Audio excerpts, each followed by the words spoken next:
حضرت داؤد علیہ السلام کی قوم نے ایسی کون سی نافرمانی کی تھی کہ جس کی وجہ سے آپ کی قوم کے 12,000 آدمی بندر بن گئے؟ حضرت داؤد علیہ السلام کی قوم کے 70,000 انسان دریا کے کنارے ایک بستی میں رہتے تھے۔ ان پر خدا کی بہت رحمتیں تھی، اور جب ان پر خدا کی رحمتیں برستی رہیں تو وہ لوگ خدا سے غافل ہو گئے اور اپنی دنیا میں مگن ہو گئے۔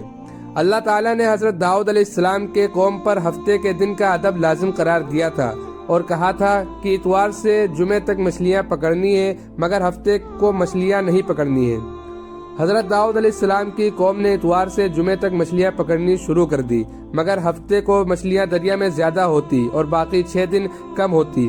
ہفتے کے دن جب حضرت داؤد علیہ السلام کی قوم دریا کے پاس آتی تو اتنی زیادہ مچھلیاں دیکھ کر ان کا دل بے ایمان ہو جاتا۔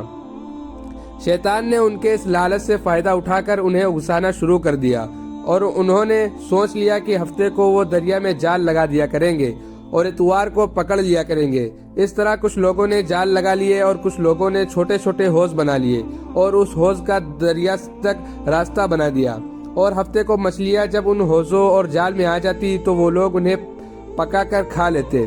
اس بستی میں اللہ کے کچھ نیک بندے بھی تھے، اور انہوں نے کہا کہ تم لوگوں نے یہ جال جو بنا رکھا ہے، ہفتے کو مچھلیاں جمع کرتے ہو اور اتوار کو پکڑتے ہو، یہ شکار ہفتے کا ہی مانا جائے گا، تم پر اللہ کا عذاب ہوگا، ایسا نہ کیا کرو، تم لوگ گناہ کرنے سے باز آ جاؤ۔ وہ لوگ ہنسنے لگے اور کہنے لگے، ہماری جو مرضی ہوگی ہم وہی کریں گے۔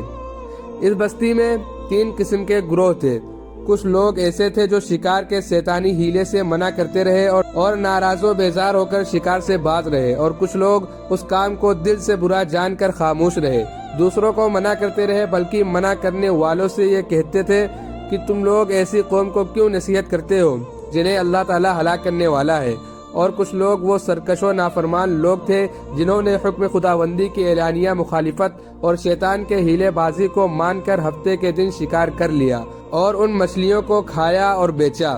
جب نافرمانوں نے منع کرنے کے باوجود شکار کر لیا اور منع کرنے والی جماعت نے کہا، اب ہم ان مصیبت خانوں سے کوئی میل ملاو نہ رکھیں گے، چنانچہ ان لوگوں نے گاؤں کو تقسیم کر کے درمیان میں ایک دیوار بنا لی اور ایک الگ دروازہ بھی بنا لیا۔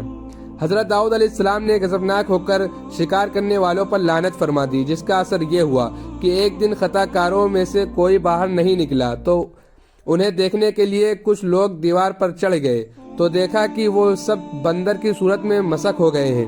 آپ لوگ بندر بنے لوگوں کا دروازہ کھول کر اندر داخل ہوئے۔ وہ اپنے رشتہ داروں کو پہچانتے تھے اور ان کے پاس آ کر ان کے کپڑوں کو سونگھ رہے تھے اور زاروں قطار روتے تھے، مگر وہ لوگ ان بندر بن جانے والوں کو نہیں پہچانتے تھے، اور بندر بن جانے والوں کی تعداد 12,000 تھی۔